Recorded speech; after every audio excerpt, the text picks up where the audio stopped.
apologies for the delay. I was just dealing with some technology on my end. Today, I am joined by Tim Shields, founder of Cascade Games, and Chris Allison, the chief people person over at ACES, Area Control Event Staffing. And we're going to be talking about Galactic Championship staffing, and we're going to talk about some promos later on. How's everyone doing in chat? How's everyone doing in the call? How are we doing today, Chris and Tim? Doing great. All right, we can go with that. McFerguson, I was 2 minutes late. Yes, you're correct. You know what? In the future, I'm not going to put timestamps in about when we're going to go live. I'm just going to put in just like a later this afternoon so you can't yell at me. I'm hearing no audio on Tim. Cannot hear Chris and Tim. All right, give me a second. We should have that now. Let's hear from Chris and Tim. Is it working? We'll find out in a second. Is it working? I think it is. Because I'm seeing different bars move on my audio. Good on Chris, good on Tim. Okay. Fantastic. We are awesome. Here, and we are always technically prepared. So. Shit. We're having a good time. Let's just dive right in. Yeah, that sounds great.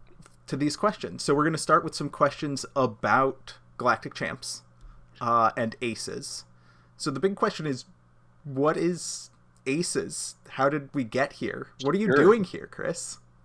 Well, if you search Aces on Google, everything except us comes up. So forward-facing, we're Area Control Event Staffing, which the acronym is ACES. But we're a boutique staffing service focused on the tabletop industry. So just a bunch of nerds wanting to make awesome opportunities available for a bunch of other nerds. Fantastic. Chat would like to know before we get too far into this. Tim, are you reading chat today? You know what? I am in fact seeing, well, I don't even know how to say it. There's Tennessee Feet Monk, although spelled. Yes, I am. And you know what? Probably let's jump into that, what Chris was talking about. So the history of this is Chris and I used to work together. So Chris used to work for me.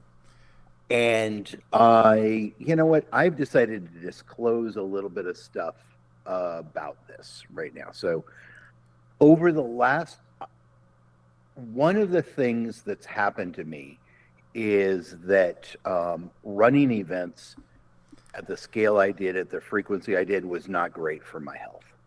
I've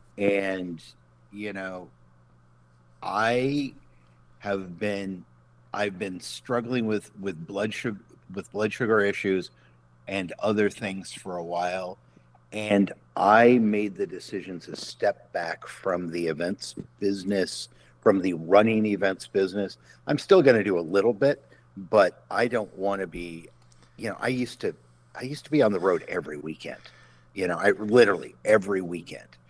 And I want to have a little bit slower pace of life, a little bit less travel. And so I think the way to say it is Chris saw an opportunity, and I am 100% in support of him pursuing that. Yeah, awesome. Yeah, and to just talk about what this, if you go down this path and you go to events frequently, it can start to have an adverse effect on you. I mean, in a lot of ways. Like, judging is great, don't get me wrong, love it, wouldn't change it for the world, but like, oh boy, I now know when I'm getting dehydrated because of physiological responses that my body gives me that I have learned because of judging. And people in this day and age shouldn't generally have to learn the physiological signs of dehydration through their body breaking down. That's like not a good thing to have occurred. Like, it's better that I know that I don't know, but it'd be even better that I didn't need to know. Well, and Joe, honestly, dehydration is like the thing that younger people, youngsters like yourself, you 30-year-olds encounter. But, give yourself 25 years of eating at events where you're Oh having yeah. a lot of Costco pizzas. So an egg McMuffin for breakfast, Costco pizza for lunch, and then maybe a judge dinner in the evening that's great. And you're having, sometimes it's steak with everybody, or you know, or whatever, right? It's great, except it's completely unhealthy. Oh yeah. And Eating out for every meal for weeks on end, which is a thing you do if you're on the road for weeks on end. you're doing and doing that for a couple decades.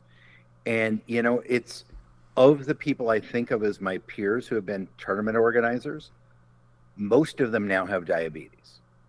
And part of what I want to do today is I want to tell the judges, please, for the love of God, don't do the stupid shit we did, because, you know, gaming is awesome, but we got to find a way to get some balance. All of us do. Yeah. We just do. Like, I'm not here to talk about other people's medical issues, but 18-hour days on the road, junk food, convention food is awful. Just take care of yourself. Yeah. Take care of yourself. That's all I'm trying to say. So we lured you in with the promise of talk about galactic championships. And now we're having a health promo conversation. spoilers, and now we're just like, no, we're treat yourself. Drink more well. water. But let's dive back in on topic. We are experts. We're professionals at going on tangents. We're going to try and keep that under control a little bit today. So back to area control event staffing. Some general questions about the organization. What do you look for in a judge? What makes a judge a good judge for you? Somebody that you want to hire and want to hire again and again. Yeah. So the answer to this isn't necessarily specific to judges. It's actually the same answer whether I'm looking for demo staff, judges, support staff, registration, just general registration people. One of the things that I think is really important when building a team is that you find people whose strengths complement each other.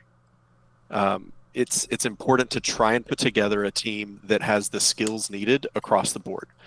And when we're working events, there's just as much importance. I place just as much importance on culture fit and how you add to the culture of the team and to the event itself and how you represent the publisher as I do the skills that you have and the experience that you have leading up to it. So for judges specifically, especially with a game like Unlimited, where, this is a newer judge program, right? Like the program itself, the levels are scaling over time as the game grows. And so, there's certain adjustments that I think we have to make as to what we say the expectations are around skill. When there's some people that are just starting their judge journey, there's others that have been around for 12, 15 or more years and have tons of event experience. So the first thing that I'm looking for is the right culture fit. And we've been pretty forward facing with the culture pieces that we really value. That first and foremost, people are kind. I think it's really important in today's world that we value kindness.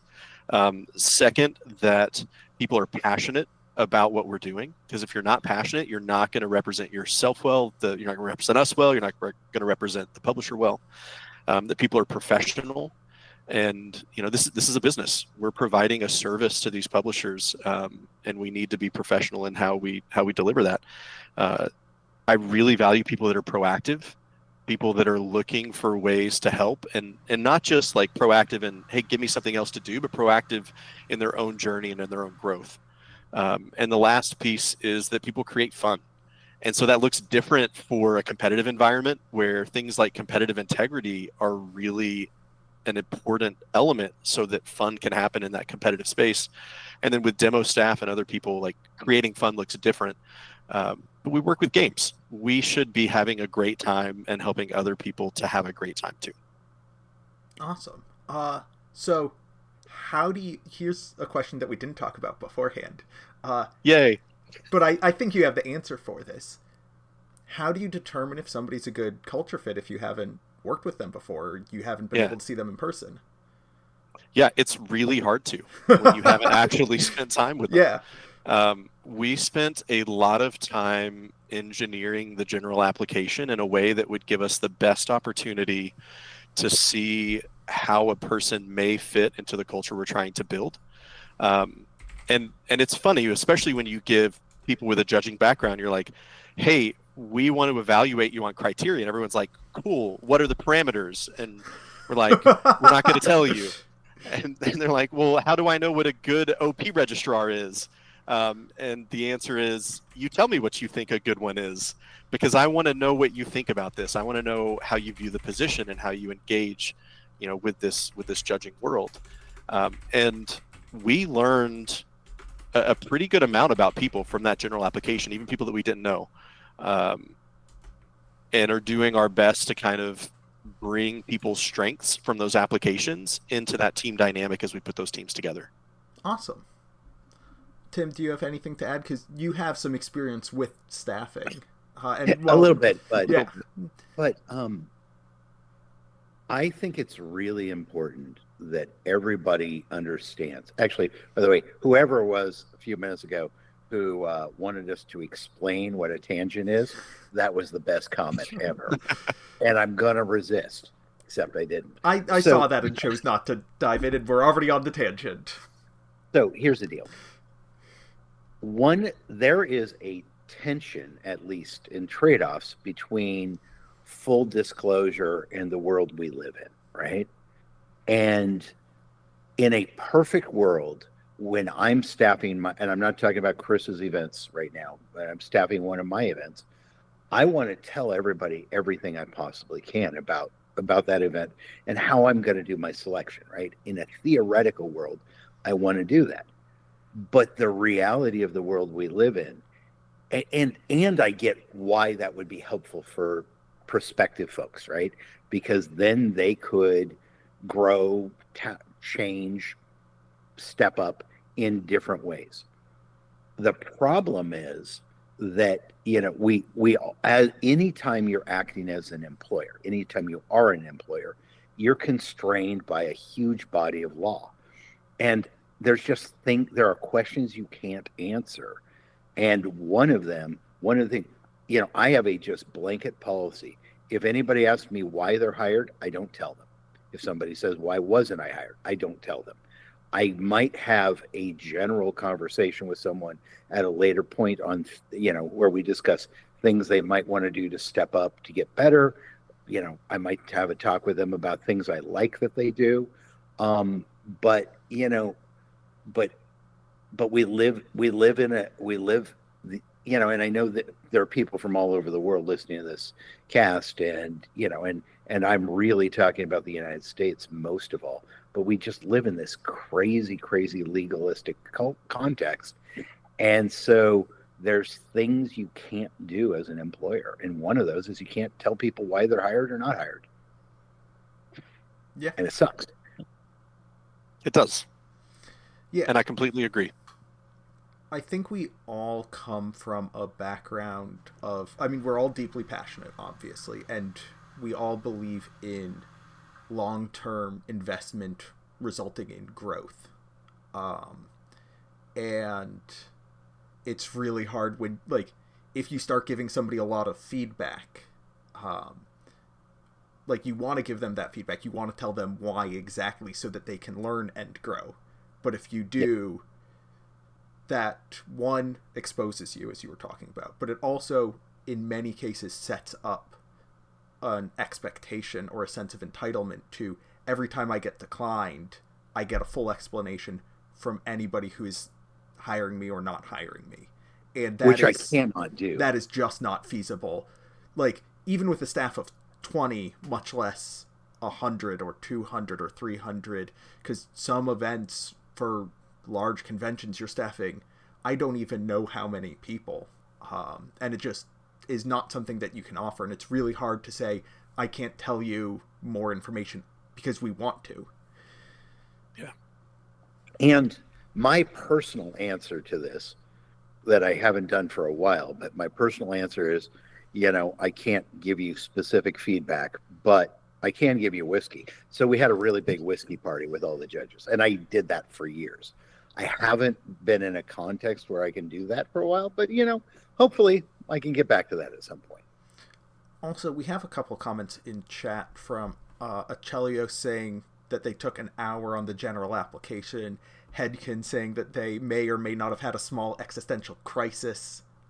Tennessee Feet Monk saying that the application was interesting. If any of you have feedback for I would love it.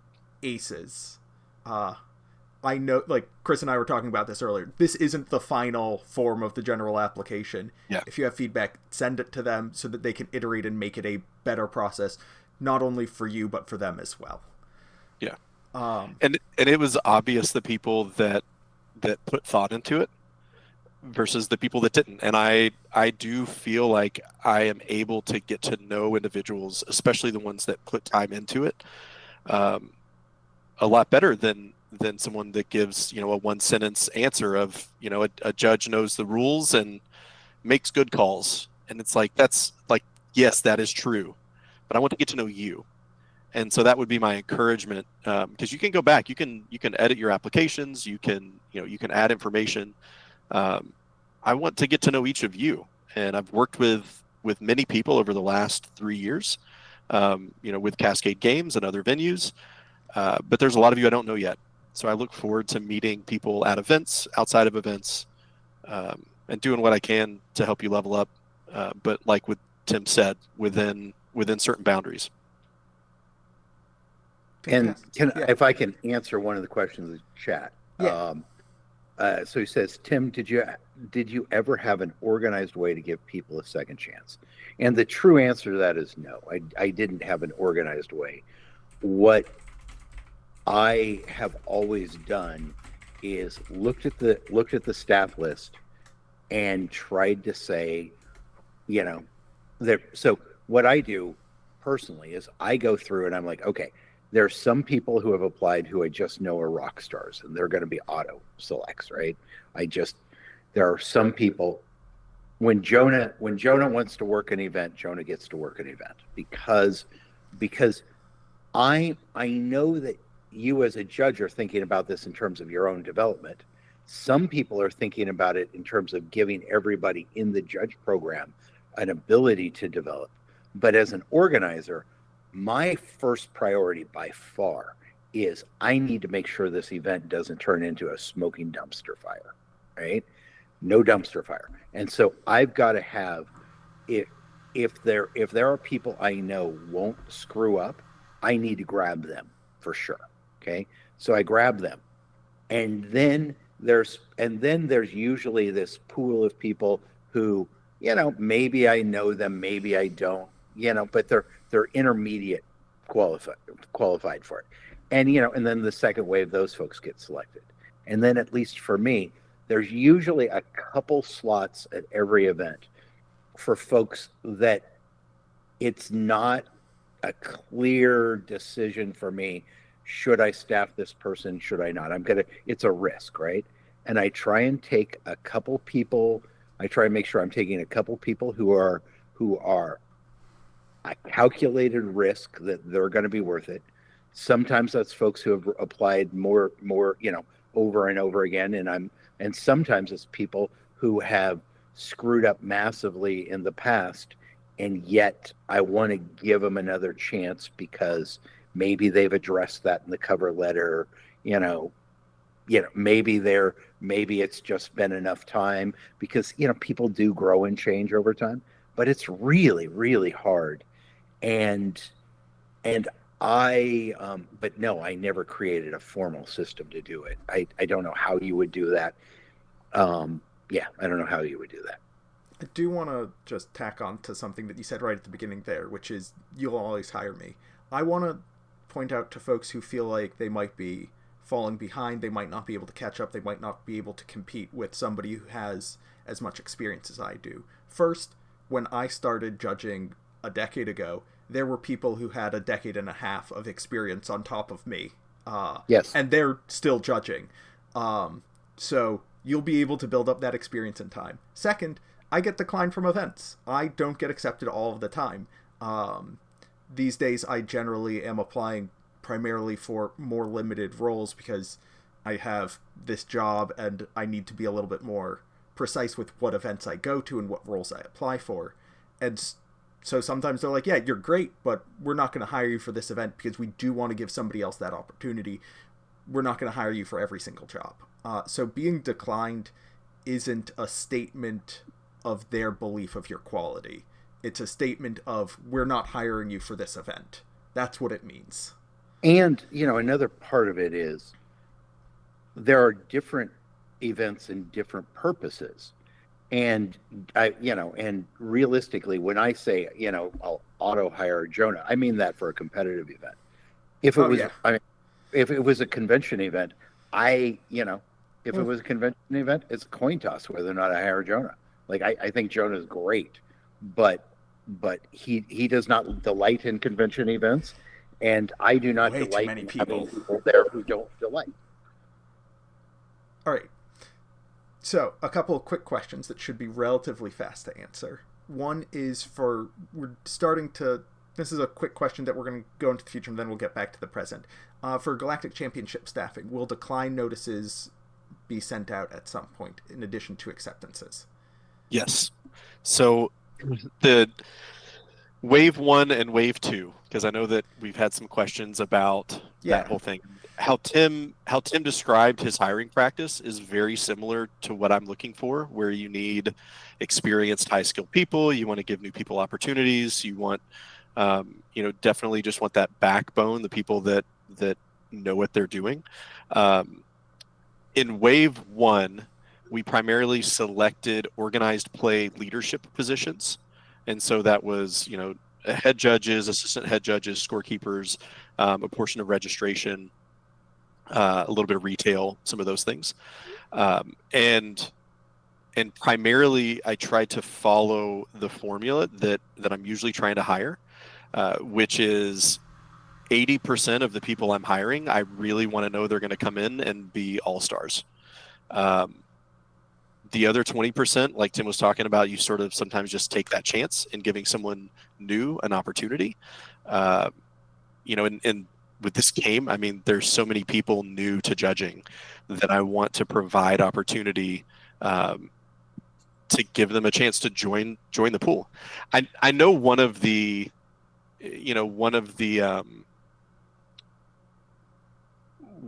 concerns is, like how we view training at events and like, especially for like a GC, are we only getting the top tier skilled people, right? Like, how are we kind of making some of those choices?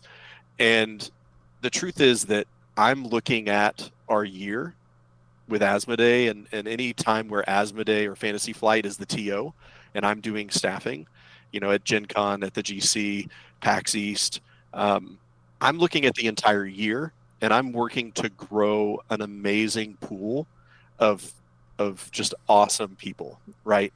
I'm not looking at the GC as the only event that I'm trying to see how people do at, right?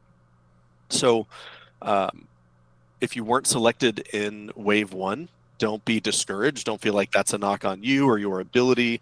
I am looking at the larger picture and doing my best to kind of spread the opportunities out where we can.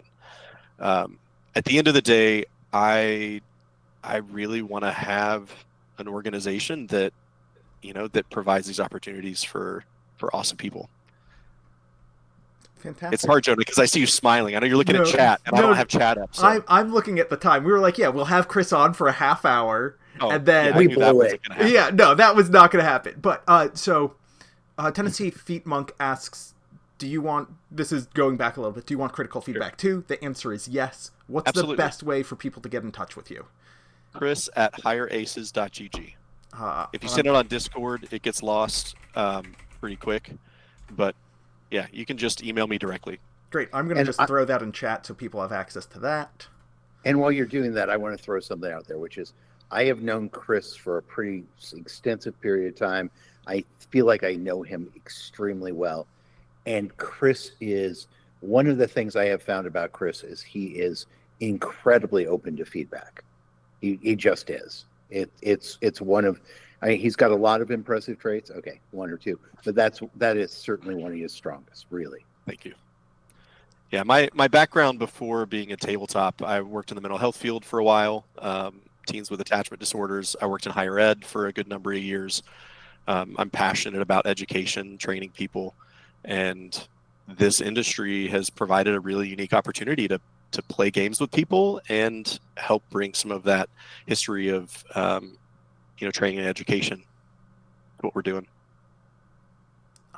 Fantastic. Now, this is going to be another question that's... I want to keep this short. Tim, do you think you can answer this in under a minute or two? Absolutely. Maybe. Okay. So, Martholorak says, since you said that you can't tell people why they weren't hired, how are people supposed to know that they have made a mistake if feedback was not given to them for them to know that they've made said mistake? Okay, Jonah, I'm going to do something different.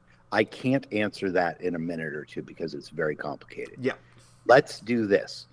We actually failed on doing what we said we were going to do, which is entirely on me because I jumped in. But let's tell people what our agenda is for today, and let's take that question in specific, add it to the agenda, and get to it in a bit. But all right. Hey, Jonah, what are the things besides Chris, because they know that now? What are the other things we're going to do today? And particularly, what's the awesome thing that people are going to want to know? Well, we're going to talk a little bit about level 2 because the first lesson came out yesterday. The second lesson comes out in 2 days. Awesome. Some people have some questions about that. And then we're going to talk about some promos that I have on this monitor over here that will show up over here, and then they'll show up on your monitors when we're done talking with Chris. And we're just going to drag this out as long as we can because that's fun for us. There you go. Now, and Jonah, and people in the chat as well, make sure we don't forget to answer that question because it's crucially important, but it's a 5-minute answer, honestly. Yeah, it's definitely not a short one. There's also, I just have a hypothesis. I think people here very excited for promos. I think people are more excited to talk to Chris because knowledge is very exciting. Knowledge is power, baby. But let's keep on asking questions to Chris because we have more. So this one's a little bit event specific. This one's talking about some of the staffing restrictions for the Galactic Championships. Can you talk about the limitations on staffing international judges for events like the Galactic Championship or future events? Yeah, so let's see. Shorter answer for this. Within U.S. labor laws, we have this very complicated process of deciding whether someone is technically a contractor or an employee. It's like a 20-question form that the IRS gives you, and it's not like if you score X amount, then it is this answer, right? So very ambiguous. But the legal team that I've been working with have helped me to define that what we do and the type of oversight we provide and the quality that we desire to deliver at these conventions, we do classify the people we're working with as W-2 employees. So because of that, it creates additional hardship for having an international individual be a W-2 employee within the United States. It is not an impossible, wall to overcome, but it's not one that area control is able to overcome before the Galactic Championship this year. So we are working on solutions if we're ever given the opportunity in the future to provide international staffing. Just nothing that can be put into place before the event this year. The Chris, other part is, or go ahead. Can I punctuate this? Sure. As somebody who went through the process of trying to, so there are workarounds. There are, right? But as a reasonable expectation for international judges, it is so much work. It is hours and hours per person to try, and there's no guarantee it will work for international folks. So you can go through the paperwork process, be approved, be rejected, and since I'm just going to be as political as I am, since y'all elected a random number generator as a president, and there is no way to know right now what the paperwork process is going to be like for bringing in international judges. And so, for the not just for this event, but moving forward, it's going to be really, really hard. And I want to provide as much cover for Chris because if you accidentally create an expectation that you're going to be able to bring in a bunch of international judges to work the U.S. events, it's going to be incredibly difficult. And if there's anything we know about the Trump administration, it's going to get harder and harder as time goes on. I don't like it. It's not my favorite, but we should just level with everybody. Yeah. The one thing that was very important to Asmodee and Fantasy Flight was to make sure that we had, the native speaking populations of every language that the game is currently printed in represented at this event. And so the solution was to hire 4 individuals internationally, native speakers to each of those languages that would come in as contractors. And so they will not be on site serving as judges. They are interpreters. And so they'll be involved in any discussion that's happening at the event that involves a native speaker where that translation is needed. But we also worked to select individuals that understand the game and are qualified to judge, because that nuance is really important when it comes to, helping to potentially resolve those situations on the floor. Yeah. Having done investigations with translators, having somebody who understands the mechanics, oh boy, makes it so. I mean, it's very hard to investigate through a translator. Having somebody who understands what you're trying to get out of the investigation, or even what you're trying to get out of the conversation, even if it's not an investigation, even if it's just, I am trying to help you, but we're not able to communicate in the same language. Having somebody who understands all 3 languages being spoken, the 2 common languages, and then the 1 language of how game works, is fundamental to making that a smooth process. Yeah. And to answer chat, we would love to do events in Italy. Italy is freaking awesome. And as somebody, I've only done Canadian events in British Columbia, but you know what? Vancouver is one of my favorite cities in the world. So, big fan. Was great. Italy was great. UK was great. But a couple of folks have asked, can we get to the questions that were asked of Chris in Discord? 1, we're getting to them. 2, I'm not going to read the questions word for word, because several questions ask pretty much the same thing or something very similar. And so the question might not be addressed directly.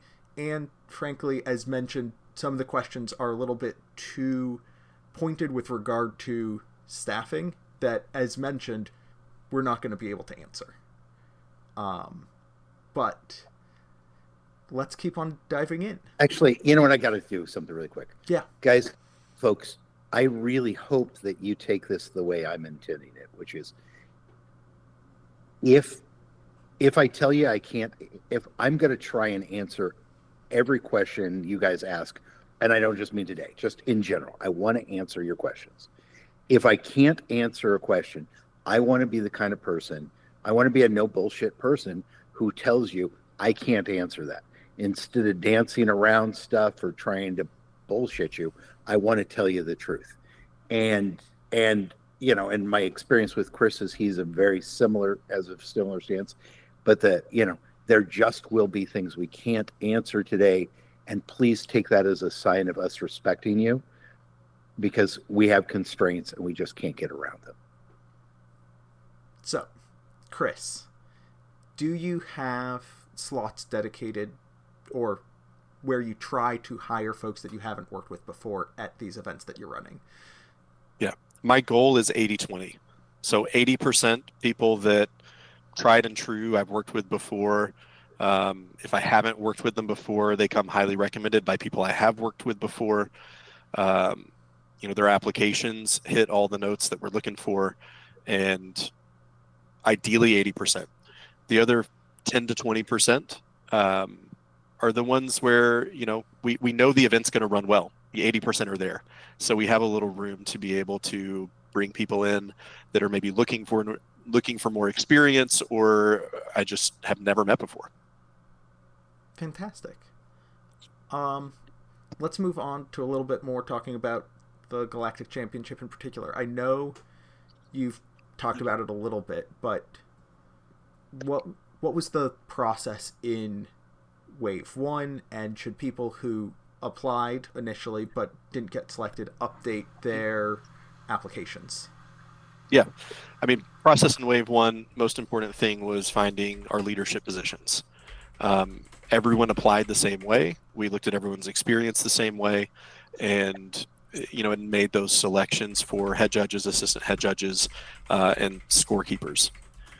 From there, basically took a chunk of the roles that I knew would be available for judges, registration, event support staff, the things that we know are in place, and went through and made my selections. I tried to accomplish that 80-20 in Wave 1, so it's not like I was just trying to pick the best of the best in Wave 1. I'm trying to maintain that 80-20 approach, and as we do Wave 2, it'll be the same exact thing. We'll kind of still be operating in that 80-20 place, and filling the rest of the positions, especially when some final details, because waiting on a little bit of information from people like the Venetian. So final details on exactly how stuff is set up and structured impacts the exact number a little bit, and it's really important to me that we don't make any offers that we have to retract because the venue made a change last minute, and and that changes the number of staff that are needed or something like that. But May 16th is the target date for notifying the rest of the selected individuals for the GC. We should start notifying individuals this week or next week for Gen Con. And yeah, I mean, the two largest events of the year are on back-to-back weekends, and we're working right now to staff all of it. So honestly, Wave 1 helped me chunk some of the workload into let's get a bunch of the Galactic Championship done. And then this week, let's get a bunch of Gen Con done. And then we can shift back into focusing on the GC and then again back to Gen Con. So that'll be our flow for the next few weeks. Fantastic. Alrighty. Let's scroll back up to other questions, because I'm pulling questions from chat, putting them into my questions document, and then working, this is one of those, what is it? Gosh, Wallace and Gromit, where they're building the train tracks while they're on the train, except the train is moving way slower than the train tracks. If the train tracks are the question, we have miles to go before we sleep. So here's a question. Somebody submitted their application as apprentice, made level 1 soon after, and they updated their application. Mm-hmm. Is their application going to get reviewed again? How often are you looking at these applications? Are you looking at them every time you look to add staff, or is it, I know who this person is, I've made my decision already? So we will be evaluating all of the open applications when we get ready to do that May 16th kind of hiring for Wave 2. So any updates you make between now and let's say May 12th will not be looked at until we get to around that May 12th point, and then that week we'll kind of go through everything. So I would say, those of you that are apprentice, pursue that L1 if you get it. Submit it in there. If it's before the May 12th, I'll see that it's L1 when it comes time to look at the application again. Awesome. These next few are nice, straightforward logistical questions and a little bit less philosophical, so it's hopefully short answers. Sure. The question that we get asked every single time I show up on a stream: judge shirts? Oh, judge shirts? Yeah. Yeah. Well, lucky for me, I don't have the rights to work with the mouse when it comes to to making Star Wars shirts. So judge shirts will be coming directly from Asmodee and Fantasy Flight.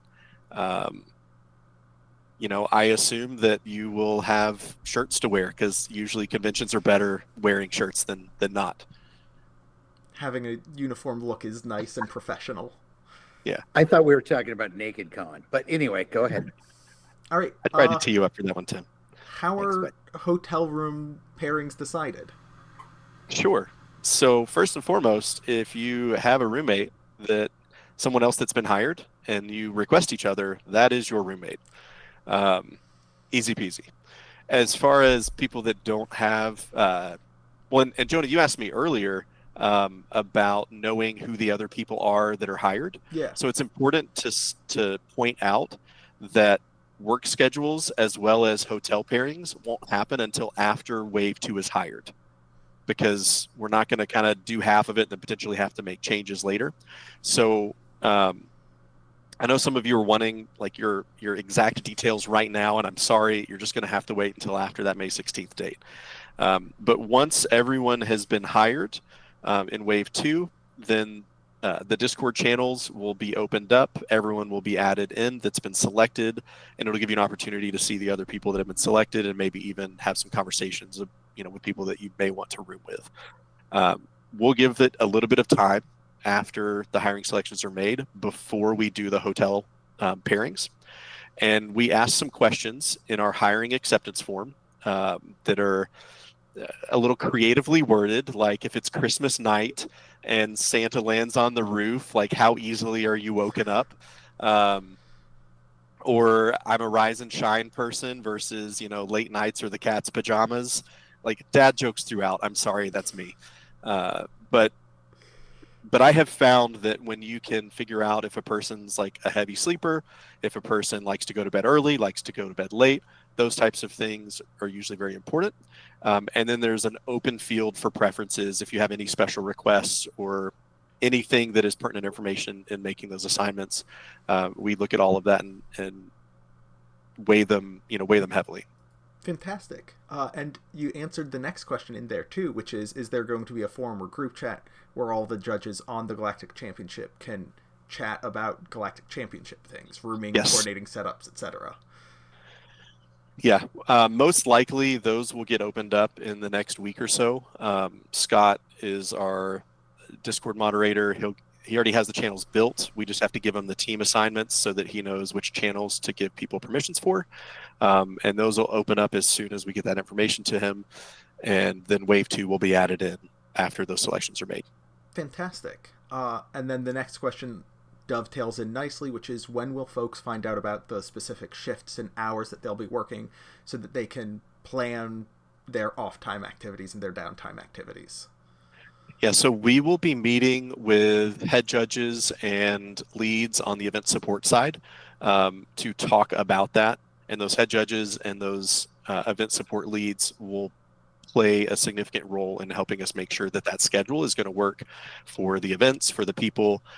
Let each person bring their expertise to that discussion, and then then we'll put it into place. It'll likely be after that Wave 2 hiring before any finalized schedules are put out. And then once that's available, I, as head judge, will go a little bit more granular, and I'll be like, okay, on the Galactic Championship, this person will be doing this task. This is their shift length. This is when they can expect to take a break. That takes a little bit more time. I am behind the curveball for Richmond, and I'm planning on working on that schedule tonight or tomorrow, and that event is next weekend. But your shift hours will generally be pretty locked in more in advance, and then the specific task of what you'll be doing is a little bit more in flux, and that can be a little bit more flexible, especially as sometimes people need to withdraw from events for various reasons, and then people get moved around, and so your schedule might shift close to the event. This is a question that I think you covered it in the general application, but how long on any given day can somebody expect to be working? Yeah. It comes down to a self-care question, like we talked about at the very beginning. I really try to not work people more than 10 hours. And that's having sufficient breaks for lunch and snacks and things like that. Different states have different laws and requirements, and we always stay compliant with local and state laws. California is different than Indianapolis, but we're going to make sure that the schedule stays in compliance with that. Fantastic. Um, Alrighty. Another question that's a little bit more logistical. It was stated that people who are selected to work can refund their ticket. Mhm. Since the Galactic Championship FAQ says that no refunds are happening, how is that happening? Yeah, so I actually asked that question this morning, and the answer is I will give them a list of people who are hired, and a refund will happen. And that's all the information I have at this point. As far as timeline, we'll get the Wave One information over here pretty soon. I don't know if it'll all be batched together when all the hiring's done or not, but um, we will make sure that you are taken care of. Fantastic. It also says that an FAQ has been mentioned to be in the works. Is there a timeline for when that'll be available?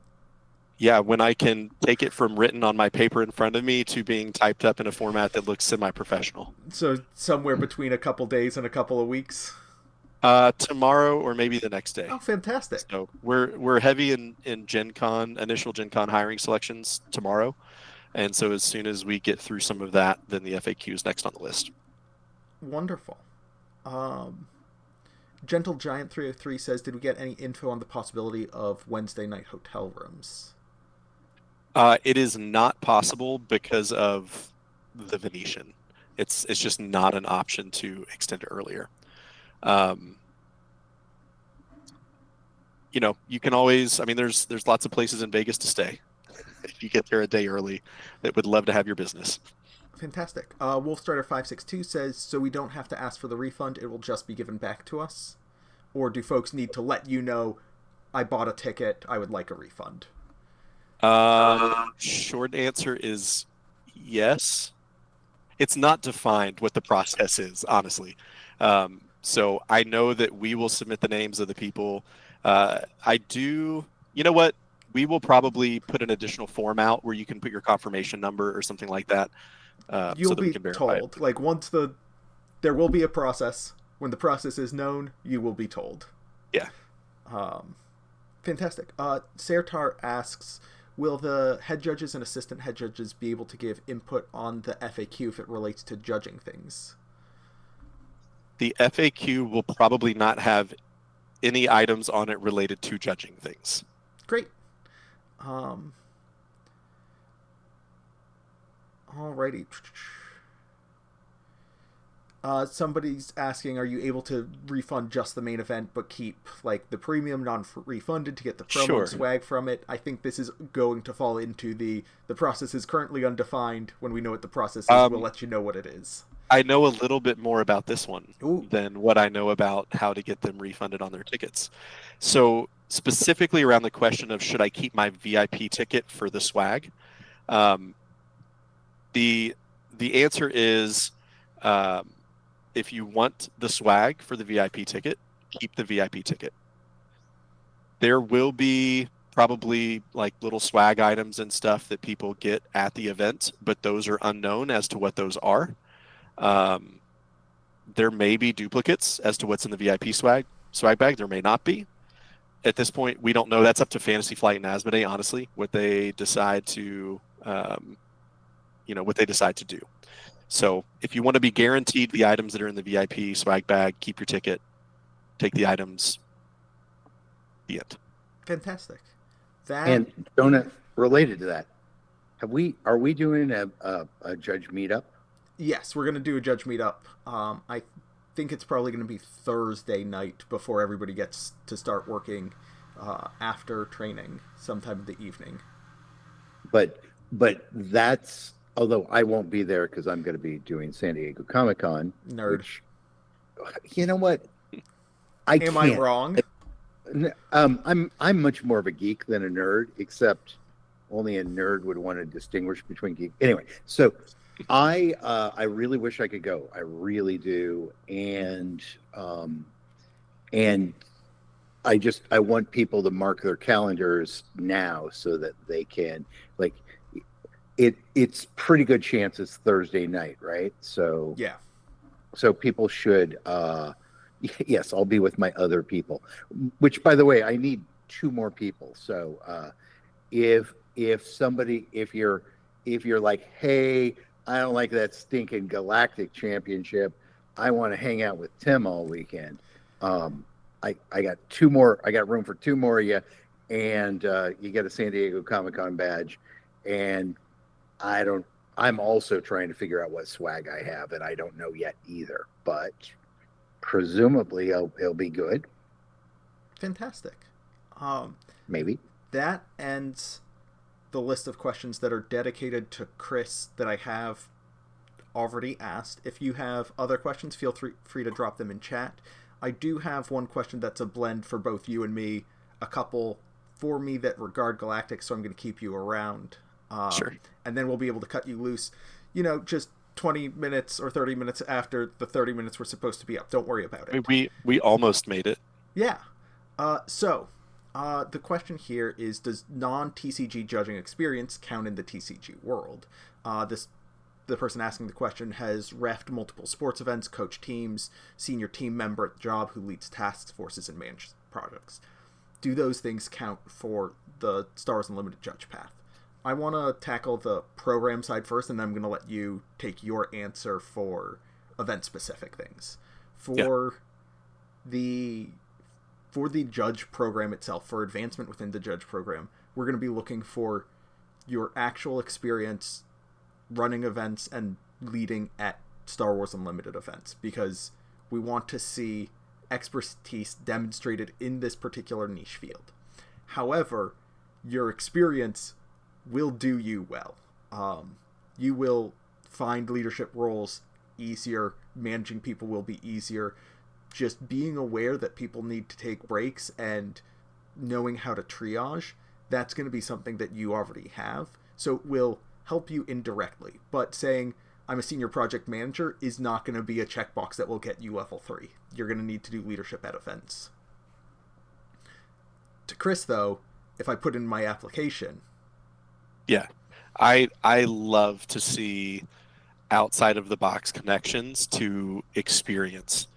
I love it when people are, talk about how they're a teacher, or they mentor this group of people, or no one in their friend group likes to play heavy games, and so they're constantly teaching other people how to play things. There's definitely a part of it where event specific experience is important, but skills like verbal de-escalation, that's a valuable skill that's really hard to learn without specific training. And if you've had it because you work in the mental health field, those are things that add weight to an application. Fantastic. Then we have a couple other questions that are a little bit more, they're weirdly specific. They hit the Galactic... They're asking about the Galactic Championships if they apply to the judge program. So will all ACES events count towards higher level judge certification requirements? Is it only Sectors, Regionals, Galactics, or do other ACES events like PAX and Gen Con count as well? The answer to that is it depends.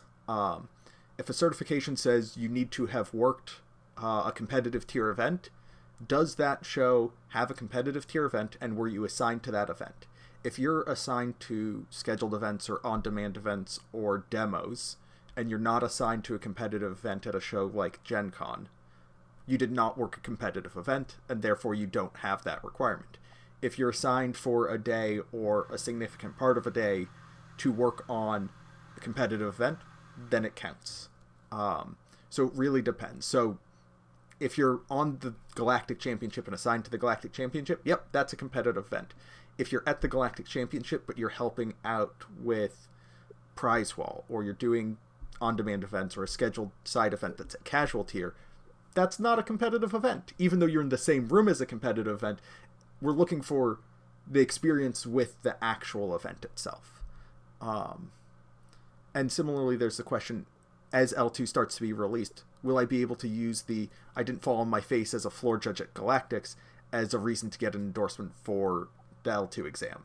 So that can be a reason for you to pursue level 2. That can be a good metric for yourself.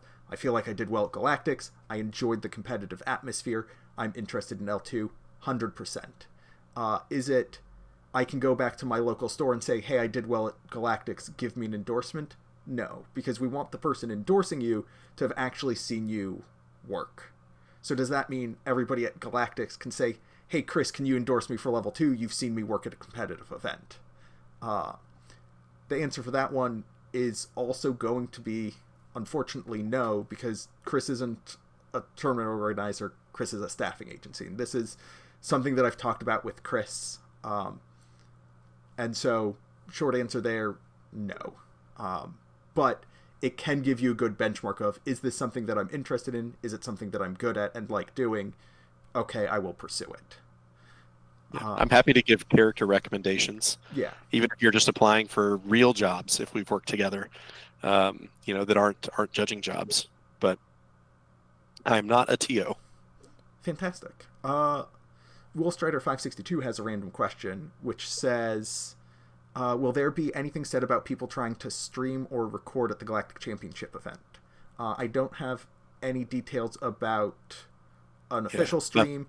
For nothing that I'm aware of. Backpack streamers or content creators who want to make content, I would recommend that they talk to the tournament organizer in advance and say, hey, can I set up a little tripod or a taller stand over a match, and can I have fixed seating so I can record content for my channel? There's a very good chance if you reach out in advance, they'll say, yes, you're absolutely allowed to do that, as long as you're not disruptive, as long as you don't have commentators providing outside assistance by shouting from right next to the match. Having content creators filming is something that regularly happens. All right, I have one last question for Chris, unless anybody else has any other questions, from Fasty AF. What's your favorite Star Wars movie? This one's easy.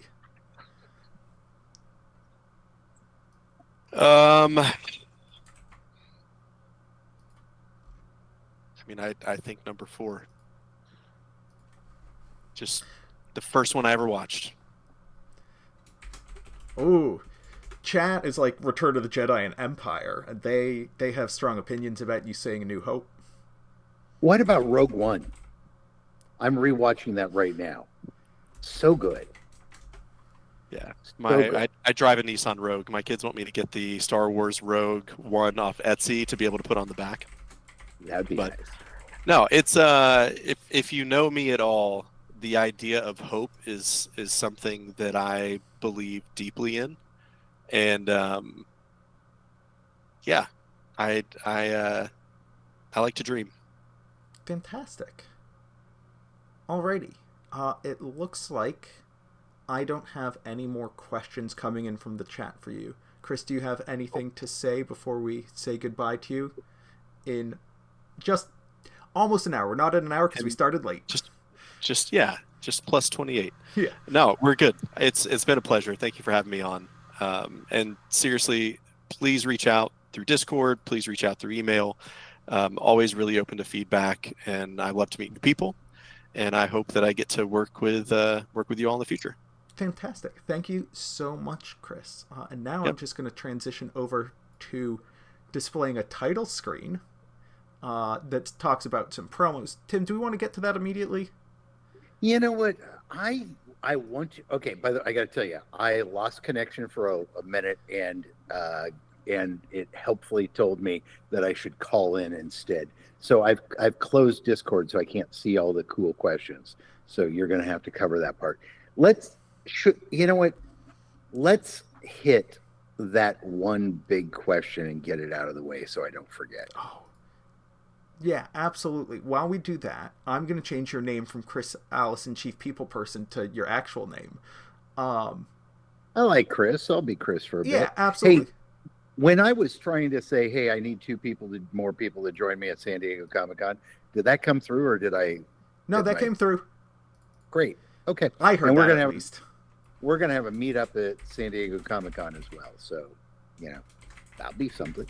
Yeah. Plus you get to hang out with me. Hear me bitch. It'd be great. Kvetch, I believe, is the term. Sure. Alrighty. So, the question was, in its full length, since you said you can't tell people why they weren't hired, how are people supposed to know that they've made a mistake if feedback was not given to them for them to know that they've made said mistake? And this is part of a bigger question, which is, how do I get better knowing that so knowing that feedback is very rare, right? And I don't mean in judging. I mean, so the underlying reality here is that judging is an employer-employee relationship. Okay, we're trying to do things like have learning, have a growth mindset, create learning communities, blah blah blah, all that stuff. And I completely believe that. I really do. It's very important to me. And we have to operate within a legal framework, right? And it doesn't help anybody to pretend like our legal framework is not there. And so because we have this crazy litigious society, there are things that I want to do that I just don't get to do. Does that make sense so far? Yeah, to me at least. Yeah, maybe it won't to other people, and I can't see chat right now, so you'll have to tell me. But one of those pieces is that any when you're out applying for a job, it doesn't matter if you're trying for Burger King or or Google. They don't tell you why you weren't hired. Yeah. And the reason for that, and yeah, it'd be way better for you if you got clear feedback, right? It absolutely would. And the problem is we live in a society where if you tell people why they didn't get hired, sometimes that gets twisted into an excuse to sue. And so, and so the advice my attorneys tell me and everybody else's, just period, is you can't answer those questions. You'll also notice that when you get fired, you tend not to be actually told what happened. You're told some kind of bullshit cliche about. So, wait, I'm not supposed to say bullshit, am I? You've sworn plenty of times already. If that was going to be a problem, we would have been shut down. Yeah, it's good news that I'm not going to get shut down by me. We're not going to get demonetized by YouTube because we're not monetized on YouTube. Which, maybe we should, but that's a whole other conversation. Also, we're like, I think they only check like the first 10 minutes to see if you swear a lot. Once you get past 10 minutes, they don't care. And I'm pretty good for the first 10 minutes, but then I break down. So here's the deal. We should, like, when you get fired, if you get fired, right? Your services are no longer required. Thank you, blah, blah, blah. And they just never tell you. The trade-off from having, some of our protection laws is that employers respond by not giving feedback. So that means you've got to get feedback in another way. And it doesn't work as well. But usually you're not going to get clear feedback. You're going to get feedback from other judges.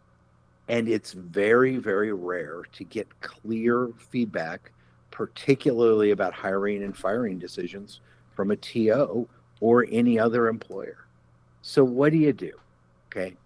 Because the person who wrote that's right. Without that feedback, it's very hard to learn how to grow. Okay. So as I was talking, I was trying to jot down some notes of things that I would recommend you do as a judge in order to grow and increase your likelihood of getting hired. Okay. First one is take a second, look into yourself, and get rigorously honest about something. Are you a Star Wars judge? Okay. Or scorekeeper, or tournament organizer, or demo person, or retail clerk, or whatever. What role do you want to have in the Star Wars community? And then ask yourself, do you want to play that role or a similar role? So are you focused on Star Wars, or are you focused on trading card games? And I know that there are people who are sometimes worried, hey, if I tell people I like all trading card games, that's a strike against you. And that's just not one from my perspective. But and I can't tell you how everybody's going to think about it. But you're already running into the problem that there are only so many events, which means there's only so many at-bats. If there are things to learn from Yu-Gi-Oh, there are things to learn from Pokemon, there's things to learn from the Magic community, there's things to learn from Lorcana. And to me, if you want to grow, it makes sense to expand and do more than one game. I understand that doesn't work for everybody, and there are some people who are just Star Wars people, and that's fine. But more at bats equal more time to get experience, right? The next thing is to ask yourself, are you a trading card game professional? Is that what you want to do, right? Assume because you want to get paid, that makes you a professional. Or are you a game industry professional? Okay. So, because there's a lot of games out there and there's a lot of companies that need help at Gen Con, right?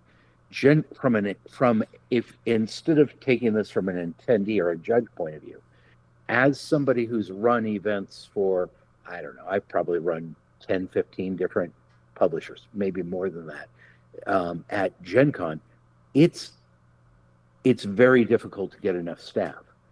And so maybe what you want to do is help with, with Legion, or maybe you want to help with, the game I'm super obsessed with right now is Evolution, right? But which is fantastic. Everybody should try it.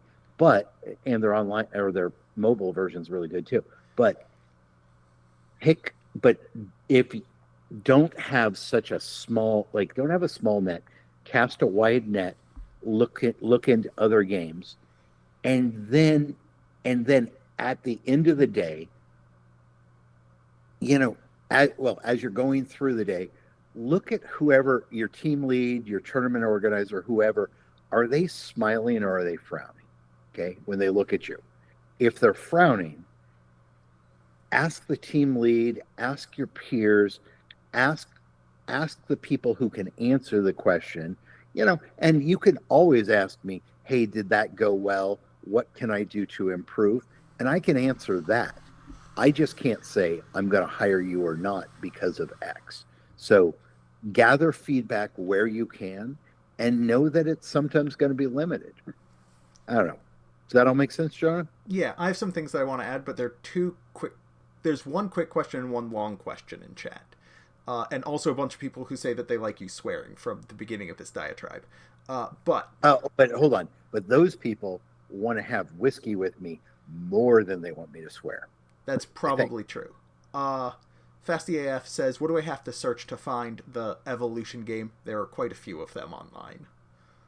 Oh. You know what? Okay. Well, I'm looking that up because I'm forgetting the publisher. While I'm looking that up, you keep going with your thing. Okay. The other question, so you can start thinking about it, is McFerguson asks, is there a good way to know which events are in need of more staff versus which ones are flooded with staff applications? But no, there is not. There's a way. And my response to how do you get feedback about what you can do to get accepted is networking. Judging at its core, the game industry, conventions, it's not all about knowing people, but it is deeply about knowing people. My first events, I was able to get on those events in part because of who I knew. As Chris was saying earlier, he's able to hire people that he knows or people that know people that he knows and can get an endorsement. Yes, but Jonah, unfortunately, what you've just done is jumped into the biggest thicket possible, because a bunch of people are going to hear that answer and say, and they're going to come to an incorrect conclusion. Okay, there is an assumption that there's this cadre of people who all know each other and all support each other and always give each other work, which is partially true. It is, but the assumption behind that is, and therefore I can't join that club. But you can. All you have to do to join that club is work an event or two and kick ass when you do it. Okay? Because I worked events for literally decades before I met Jonah. And then I met him and I was like, okay, he seems fine, whatever. And then I got to see him work more and more. And now when I see him working an event, if I'm the TO, I'm not stressed out. It brings a smile to my face, right? And that's what you need to do, is cultivate a reputation as somebody that the tournament organizer wants to work with, and not some I the, when I'm running an event, I'm juggling so many things. Do I have enough product? Are we running low? Am I going to have enough chairs? What's going on with this really upset player who's having a bad day for 100 reasons? The last thing I want is to have to think about my staff. I want to just know that they've got me, they've got my back, and it's going okay. Be the kind of person who the tournament organizer knows that you're going to be competent. And if I ask you to handle registration, it's just, you're just going to be able to do that function for a while. Be the kind of person who I can rely on, and then you're more or less guaranteed that I'm going to bring you back. So, good points, but that's not the networking I'm talking about. You Okay, don't go need ahead. to know me, you don't need to know the tournament organizer. You just need to know other judges. Make That's true, friends. too. Just make friends. My advice to get on staff for events, make friends. That's not easy all the time. 100%. But hey, you both like Star Wars and you both like this TCG, so you have it in, you can talk about the game. Gentle Giant 303 says, I don't have any friends. This is why I'm saying make friends. It's not a fixed thing. Yes. No, but no, hold on. Let me go for a second. Okay. When I'm trying to staff an event, okay, and I'm short on people, or sometimes when I have too many people, I'm absolutely going to be like, oh, I don't know this dude in North Carolina because I'm in Portland, Oregon. What am I going to do? And this is a critical role for my event. I'm going to pick up the phone. You can tell I'm old because that's how my kids pretend a phone is square. Anyway, a rectangle. I'm going to call somebody, and I'm in your area, and I'm going to be like, hey, what do you know about Bob? And if they're like, Bob's great, then that carries a lot of weight. And if they're like, Bob, he shows up late, he doesn't work very hard, and, blah, blah, blah, then that's going to affect my judgment. So network with other judges. And beyond that, like, you talk with your friends about how you performed. One of the things that we're going to talk about, this is going to be an L2 and L3 lessons. Don't worry, Tim, you have like an hour before I'm done talking. You got me onto feedback. But talk with your friends and be like, hey, what did I screw up this weekend? Or I really struggled with this call. How could I have handled it better? Or I was in this situation and something felt off. Here's my perspective. And it's possible that the judge that you're talking to, your friend, saw you doing this and they can give you their direct perspective. Maybe you were observed by your team lead. You were working on the same team and they talked with your team lead and they said, hey, Nick, you know Tim, can you talk to him about how this went down, because you have this closer relationship. And by just getting to know more people, you develop more avenues by which feedback can get to you. I'm really going to dive into feedback in the L2 and L3 lessons because it is something that I'm deeply passionate about and I have lots of opinions about. I have 8 books that I got because of judging on delivering and receiving feedback. Being receptive to feedback is one of the best ways to continue to grow. Something that you can do if you're getting declined from events regularly. And when I say regularly, I mean not once, not twice, not even 3 times in a row. Particularly if it's from different tournament organizers, that can absolutely be happenstance. One of the things that I talk about is my great relationship with Star City Games. I've known them for over a decade at this point. I've had dinner with the tournament organizers because I've become friends with them over time. And sometimes it's work-related, but sometimes we just hang out and talk about Star Wars because they're surprisingly also nerds. But I've also been declined by Star City Games in the past handful of years, for 3 events in a row. And it's not because they don't like me. And it's not because they don't think I'm good at the job. It's because they didn't have a spot for me at that event. It was just happenstance that I was declined for those events.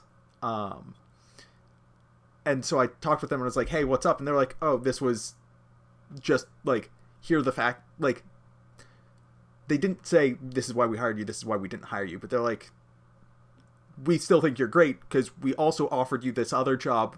You're crazy. You're just in your own head. But hold on a second, because that is so hard. In the absence of data, you start making up stuff. No. And it destroys me. It just does. I have absolutely been like, oh, I'm just done as a judge in the past couple of years. Like, this isn't something just from when I was starting out. That imposter syndrome is always going to be with you. But you can also just ask your friends, and I think you can even ask a tournament organizer, your team leader, your head judge, hey, I'm interested in this role. I haven't gotten it. What can I do to improve myself? What am I missing? And they can say, I haven't seen this from you, and so I can't recommend you for it. And it might be that's something that you have, but nobody's seen it. Oh, absolutely. Sorry, I got it. Yeah, no, we have passions. So here's the thing, right? I can't have a conversation with you about why I hired you or didn't hire you at a particular event. Okay. I can have a conversation with you about what you need to do to grow, what I see, what I don't see, and sometimes I'm wrong, right? Maybe I think you don't have a skill and you do, and you can correct me gently, politely, but you can do that. The other thing is, I and most of the TOs, like, we understand that people are growing and getting better over time. And so it's totally okay to have a conversation and be like, that time I lit your building on fire. I'm sorry for that. And I want you to know this is what I'm going to do differently in the future. And at least I'm sure I can speak for Chris because I know him extremely well. Both Chris and I are really receptive to that kind of thing. We want to see you grow. Period. Yeah. The one last thing I want to say on this is perception is reality. The way people perceive you is how you are to them. What this means is if they don't see you being an excellent leader, if you have an off day and that's the day that they happen to see you, that's unfortunate. Because that is their perception of you. They don't know that that was the low end of your skill bar. And even if you're a great leader, if people never see it, you're not a great leader in their realities. Everybody has a different reality based on their perception. And it's a really hard concept to accept sometimes that other people don't see you or don't see your talents that you see, especially if you're critical of yourself and you're like, look, I'm so hard on myself, but I think I'm good at this. Why can't anybody else accept that I'm good at this? And it's maybe because they just simply aren't seeing it. But actually, let me give you a pro tip on that one too. Every once in a while, bust out with a nice shirt too. Like, and I mean that both literally and metaphorically. Okay. So if I see you and I'm working with you, or I see you at conventions from time to time and we say hi, and you're always in one role, okay, then I'm going to think, that person is really good at this role and maybe I should do that. But if occasionally if occasionally you show me, you dress for the job you don't have yet, right? You show me that either you talk to me about the job that the role you want, and how you're working and developing yourself to be ready for that. I remember that, and I'm so much more likely to give you a shot. Like, TOs, staffing managers are human beings. We don't perceive reality correctly. We just know what we see and how we interpret it. And so treat us like people, develop a relationship, say hi, give me a high five, tell me what you're working on, and I'll probably remember it and give you a shot. Yeah. And Chris definitely will, because he's way nicer than me. And we're talking more. I said we were going to be done, but we're not. Liar. As your friends grow, like if they get ahead of you, if one of your friends gets a exciting head judge opportunity before you do, that doesn't mean that they're necessarily better than you or that they're going to leave you behind. What it means is they're going to do that, and then they're going to go back to the hotel room at the end of the night that they're sharing with you and be like, okay, here's everything I learned. Here's what we can do to get you into this role. Like, I have learned so much from working with friends who've been like, hey, I was just thrown into this new role or an old role that's changed. What can we both learn from this experience? Okay. North Star Game Studios Evolution. Go to northstargames.com. Fantastic game.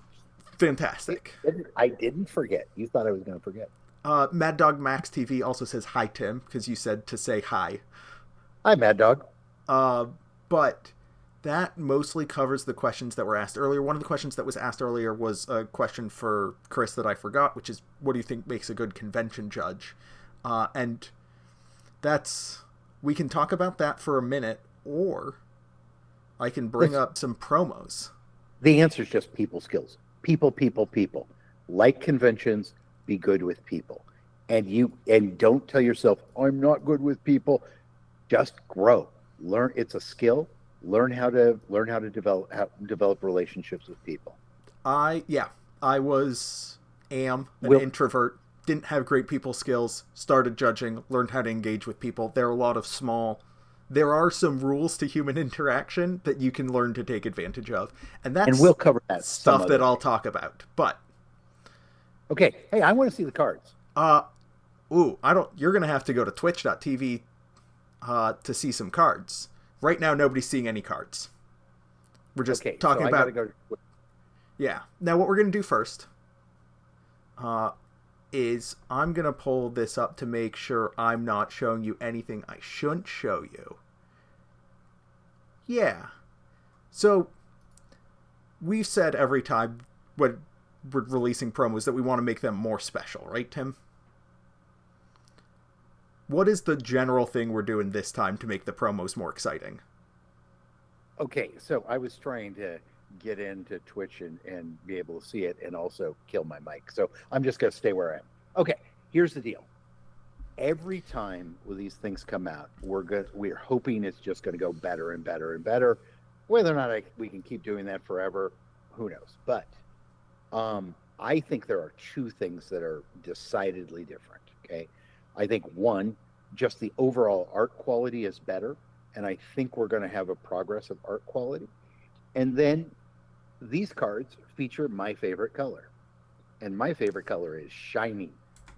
And so we have shiny cards. Yes. So let me make sure that things are doing what I want them to do, and I hit that button, and people can now see the slide. So I'm going to mute myself so I can look. Great.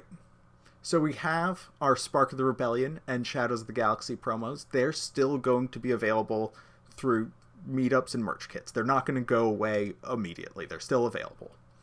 We're also going to have 9 new promos from Twilight of the Republic and Jump to Lightspeed. And these new promos will, as mentioned, come in foil. Now, the first 2 of these promos, some of us may have seen before. We're going to show them off one at a time. We're going to go through this whole thing. So first off, that's not the right order. You saw them. We're gonna show them anyways. We're not going in the order I expected. I don't know what order we're going in. Let's start with these 2 then. Tim, do you want to come back and give us the names of these characters? No, I don't. Hey, here's the deal. N-freeze. No. There's no R. I keep putting an R. I don't. I do this so all the time. I never saw what. That's from Andor, right? Solo. We've been seeing, which I've never seen. We've seen this card since around Twilight. And I suck at this, guys. You know what? I've got a dyslexic thing. Really, I do. Yeah. And for some reason, I kill that name. I can say Poggle the Lesser. Yeah. Although, and I know that's from Clone Wars. Oh, but I do like Pringles. Pringles the Lesser. And they're beautiful cards, right? That's the part that's awesome. The fact that I can't say them. Oh yeah.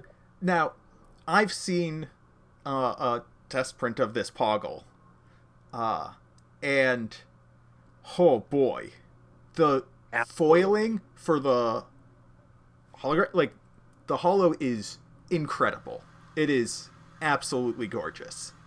And the Poggle, how that so foiling is usually neat and shiny, and it draws my eye. But as Poggle's looking at that hologram, the hologram is foiled. And so it just, usually foiling doesn't add to the experience of the card, but making a lightsaber with foil, making a hologram with foil just does so much. I can't tell you how much I like that. Joe and I really hope the test versions we saw are what we've received. Oh we yeah, don't have it in hand yet. But man, they those borders too.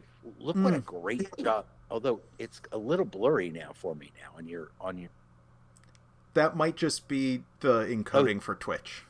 And now it's clear again. But man, the frame they did, and folks, I want you to know, I'm an art snob. I really am. I care about this so much, and I would not be telling you I loved these if I didn't. I think the art is better on this one, but most importantly, the foiling is amazing. Yeah. Now, Private Public Essay asks, will the cards be only in foil and non-foil, or just foil? And these are going to be just available in non-foil. What? Or sorry, foil. My bad. Words. Only foil. No non-foil from this series. So let me say that as clearly as I can. The Judge promos that we will receive are all foil. Yep. All right. Shall we move on to the next set? Another 2 cards from Twilight of the Republic? Sure. So. Wait.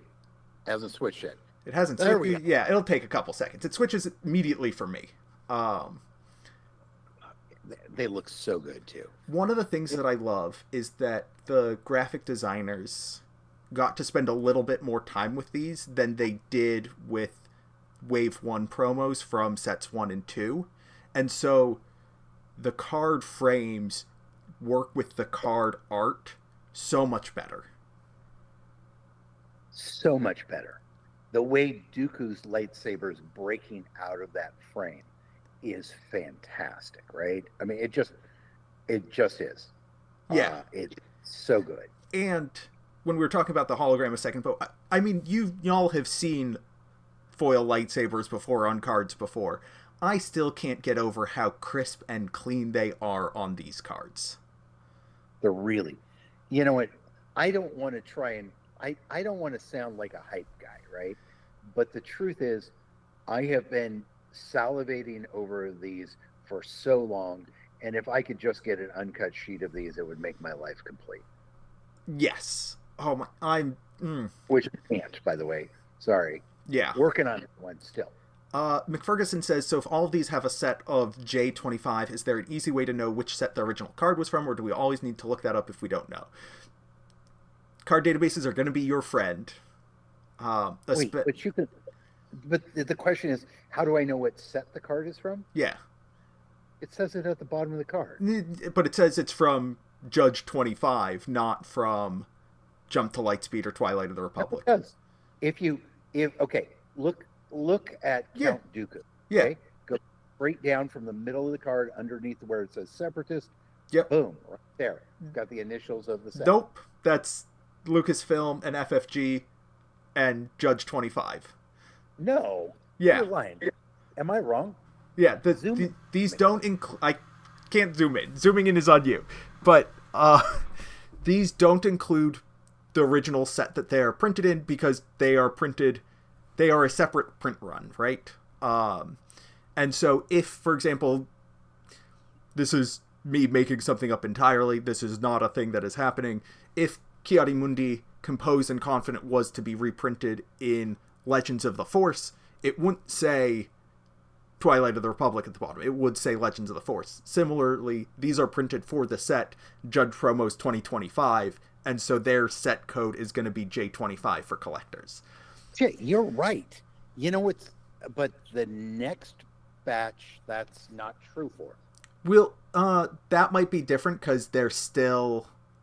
Maybe because they're in production right now. We'll see We'll see how it turns out. The answer is we'll see what the cards say when we get these. These aren't pictures of cards. These are digital versions of them. Now, the last card is one of the cards from the last card from Twilight of the Republic.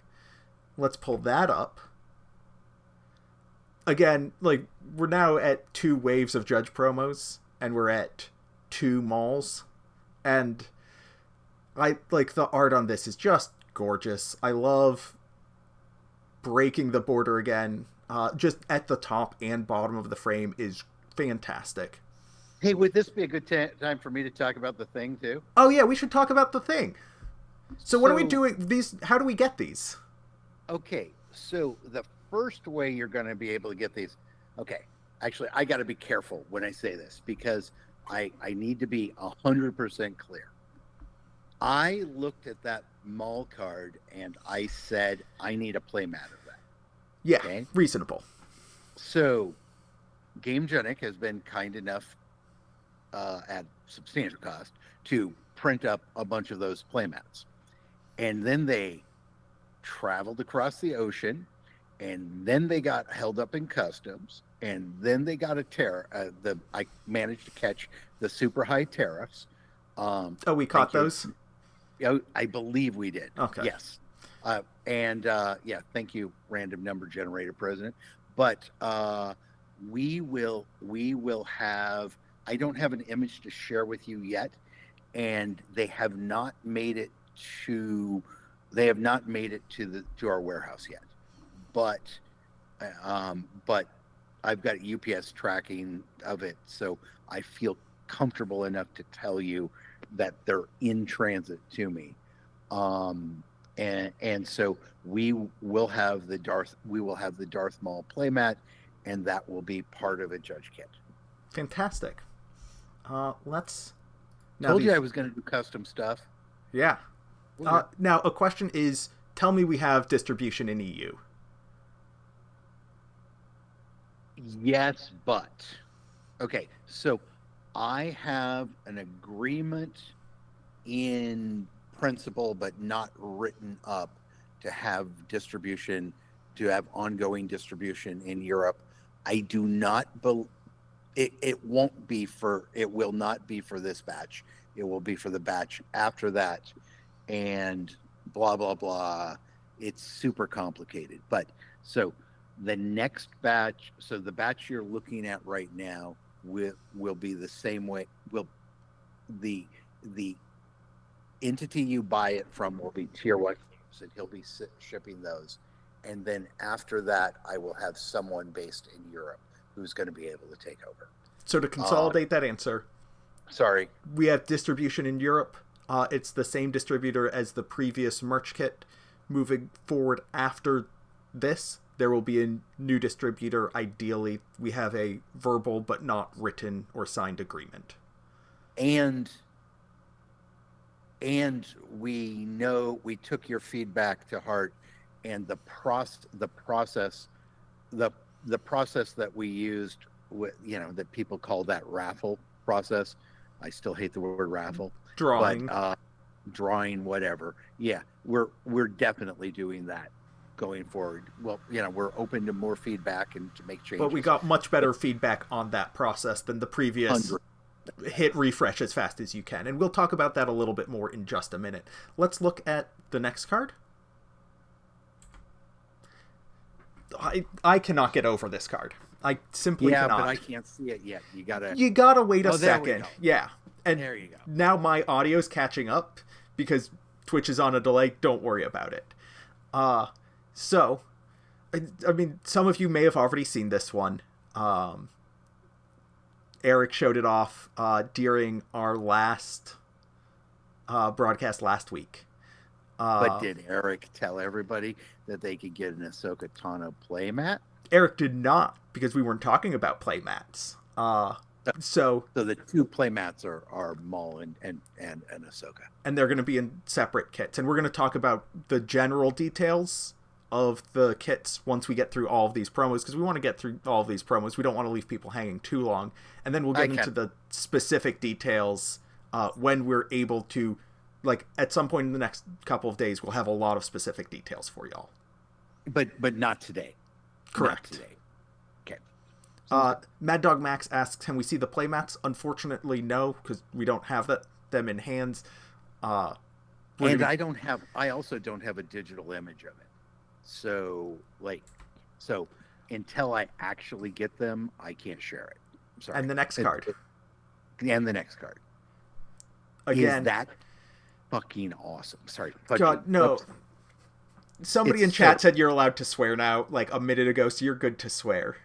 When I looked at that card at first, when I saw the original art, we disagreed on this. But I was like, that's kind of mediocre, whatever. And I was like, and I don't know if it's a blaster or a laser or whatever that the gun is on it. It's a turret. We can call it a turret. Yeah, okay. The energy beam going through. I'm like, man, it looks like it's nicking itself.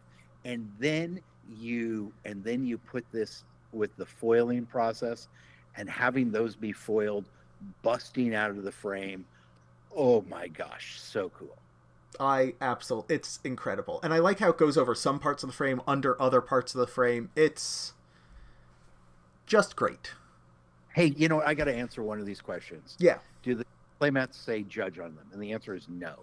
And the reason is that I have gone back and forth with judges about whether or not they want the word judge on playmats or not.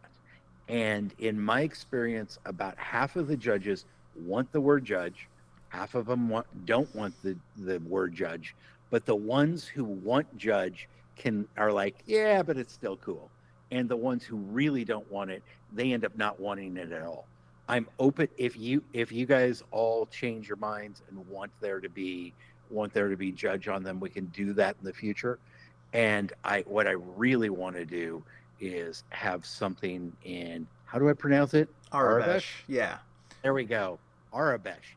I have problems with pronunciation. Anyway, what I really want something is in Arabesh, although the problem is that when Jonah threw it into the translator, judge is too short a word. That it's just a few lines. It's not meaningful enough. So we need a longer word. So, and approvals, blah blah blah. Yeah. So I'm leaning towards certified judge because I think that's the best. But like, frankly, I know some of you can read Arabesh. Most people can't, and so if you just say, "Yeah, this says judge," people will be like, "Okay, yeah, that's true." Right. But and I'm not promising that, just to be clear. But it's something we would like, right? And we totally get it, and that's the clever way to get around the judge issue, the word judging, right? Because like, if you don't want to say judge, well, you just have to not be able to read Arabesh, and then it doesn't say judge. It's just some Star Wars-ish designs on it. And the other piece of it is, judges give me feedback that, I'm from China, I'm from Italy, whatever. Why do I have it say judge on my playmat in English? I don't want that, and I can't customize it for every language. Right. So. All right, let's take a look at the last two cards, shall we? Should we, or should we just tease them for a while? I want to show them off. You know what? Actually, in truth, I was gonna save these for a while, but yeah. Let's show them off. Show them off. And here they are. The art, I don't know what it is about the frame. They do change the frame a little bit here because of piloting. And you'll note that these don't have the silver text box that the rules say pilots have to separate their unit stats and upgrade stats. So these cards are breaking the rules. But I think it'll be fine. We know what these do. And I really love these frames. I really do. Like, I think these are just going to be awesome. And yeah, so hopefully you guys like them too. Honestly, I have critiques of like Vader's background, but overall, who cares what I think? Because they're just freaking awesome. Yeah. Alrighty, let's pull up all of the card images at once so we can talk about. Let's get a little bit more specific with these cards, and what the plan is for how we're going to distribute them. That sound good, Tim? Sure, absolutely. I'm just looking at this cool background you have and how you got it set up, and I'm really loving that. Yeah. So. Also, we've set off just a storm of discussion about Arabesh. So. Yeah. Cross your fingers. Cross your fingers. So we're going to have 2 merch kits and a special plan in addition to meetups, right? Yes. So meetups are going to continue to distribute the Wave 1 promos, but we're going to toss in Wave 2 promos at some point in time. We're not going to get rid of the Wave 1 promos. Those aren't going to be going away. They'll still be accessible in some ways. Because we know that there's a bunch of you who are working for who want to get a playset of the Wave 1 promos, and and so we've got to get more of them out there into the world. Yeah. But you also want these now, right? Yeah. Right? So we have 2 kits that are going to be coming up. The first kit we're going to talk about is the Twilight Falls kit. That's going to be our friend Poggle the Lesser, Kiadi Mundi, Count Dooku, and Darth Maul. All 4 of those. Going to come with a Maul playmat. Yeah, with Maul playmat. Yeah, keep going. Yeah, and a deck box. Yes, there's a deck box, but it is not. It is how you said it, I want to be clear. It's not a Maul deck box. Correct. It's a deck box. It's a Game Genic deck box. I can't remember the exact brand title. Yeah, so I've got, but let's not go too far into that. Yeah. We'll talk to them when it gets a little closer. It's going to be those 4 cards from the Clone Wars era. Yes. Playmat deck box. We're also going to have the Smuggler's Crates, which is going to be Ahsoka Tano, the Ghost, and Enfys Nest as our other kit, along with an Ahsoka Tano playmat and I think it's 2 smaller Game Genic deck boxes, because it's Correct. Smuggler's Crates, plural, not singular crate. We're very clever over here at Cascade Games. The clever one would be Jonah, in fact, but so those are the 2 merch kits that are going to be made available soon. You'll notice that Luke Skywalker and Darth Vader are not among those.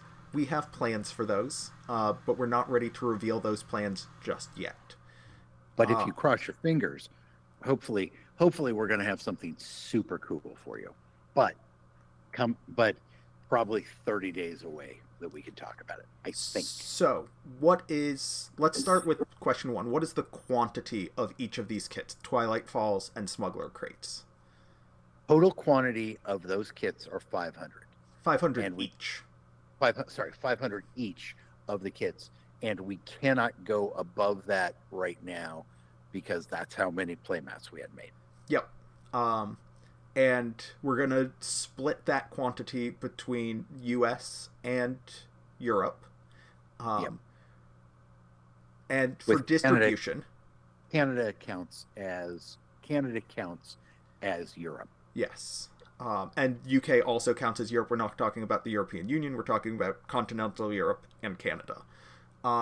For availability, we have, as mentioned, 500 available. That is more than the number of level 1 judges. And so we're going to have them available when we make them available for a week to level 1 judges, order limit of 1 each.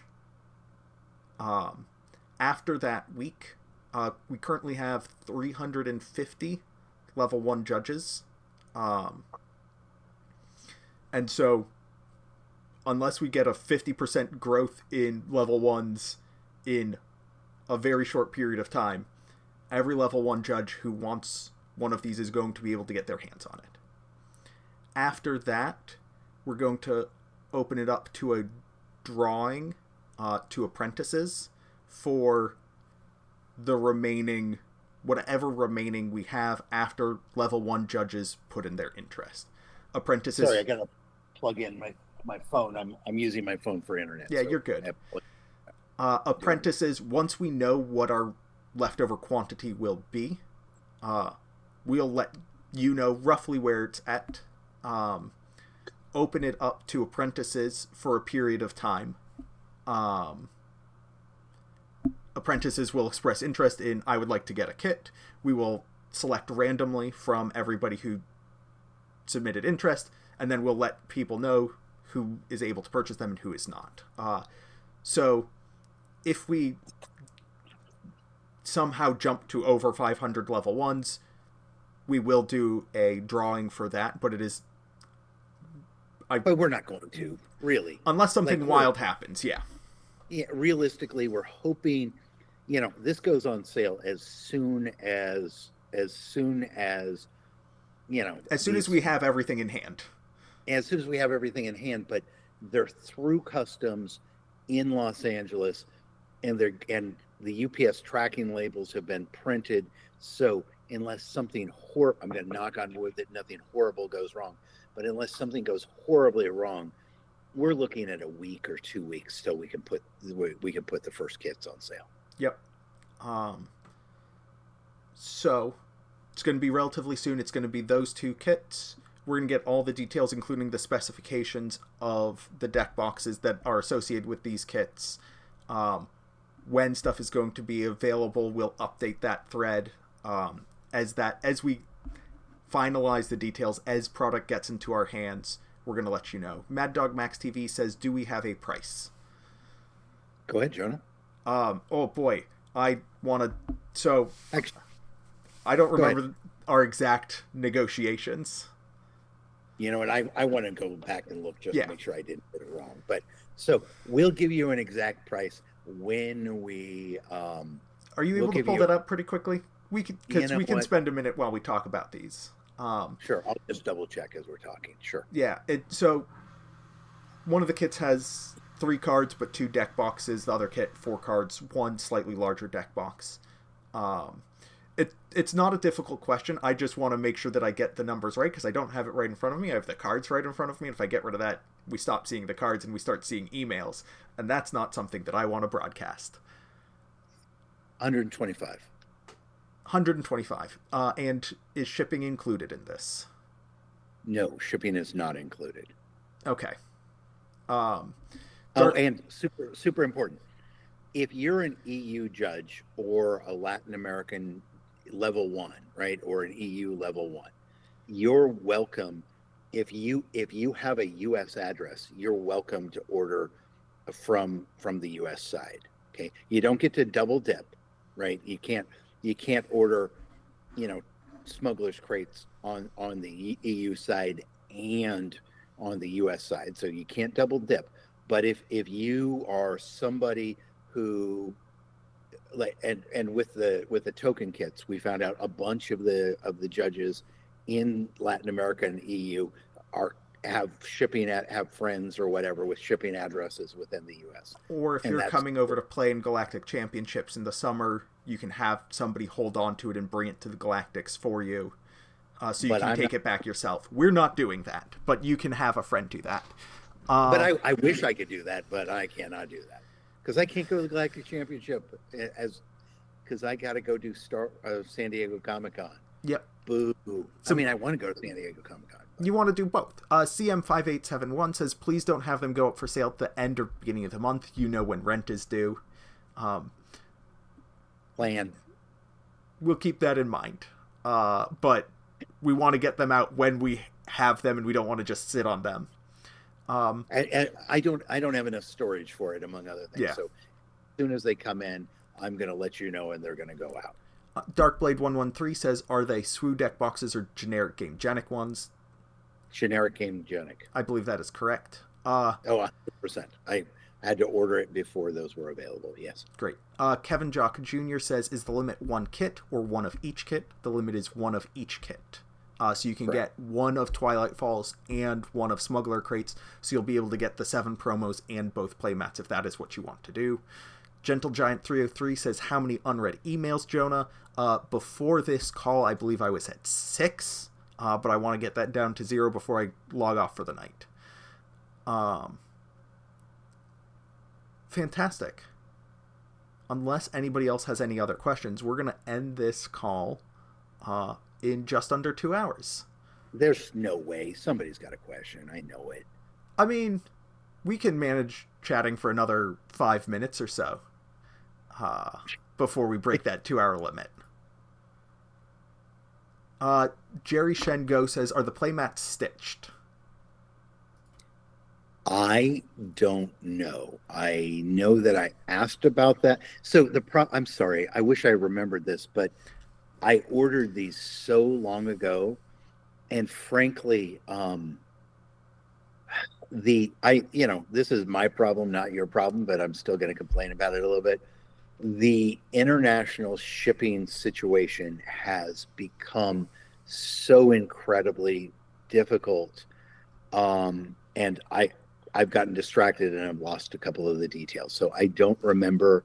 I know believe my assumption would be that they're not, because most Game Genic playmats are not stitched. Yeah, I think that's probably true. I do know that Game Genic uses, so most of the playmats are they're an oil-based product, right? It's poly something or other.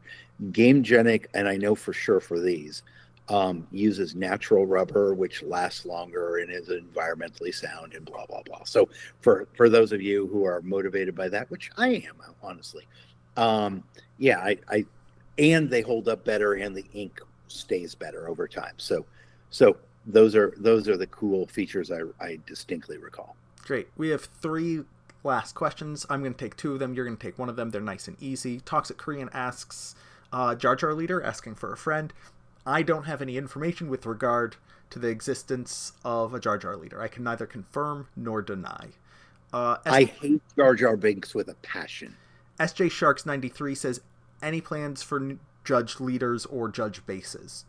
Currently, I don't believe we have any, but I think it'd be very cool to have some leaders and bases. It'd be particularly cool to have like a common base that was exclusive to judges.